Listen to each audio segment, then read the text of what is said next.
Отбасыларыңызға дайындайтын күшті дәмді пирожкимен рецептісімен бөлісемін. Яғни бірінші қамырымызды ашытып алып дайындап қоямыз. Қамырды ашыту жөнінде менде YouTube каналымда жеке рецепт бар. Соған өтіп қарасаңыздар болады.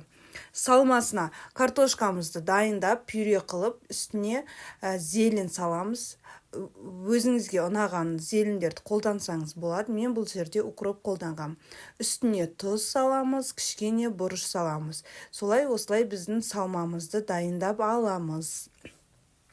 Ашыған қамырымызды жайып, үстіне жаңағы өзіміз дайындаған салманы салып, үйде не бар? Үйде сосиска болса, сосиска болмаса, сосискасыз да жасай беруге болады. Менде үйде сосиска қалып кеткен еді, соны қолданып жібердім.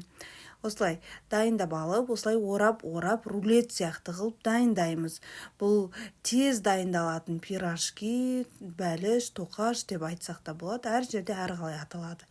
Мен осылай рулет сияқты дайындап, осылай кесіп қойып, бетіне жұмыртқаның сарысын жағып, өзіңіздің талғамыңызға қарай мак немесе күнжіт сепсеңіз болады. Мен бұл жерде мак сеуіп шықтым. Міне порциясы көп, үлкен және уақытыңыз тығыз кезде отбасыңызды осындай дәмдегіштер дайындап қуантыңыз.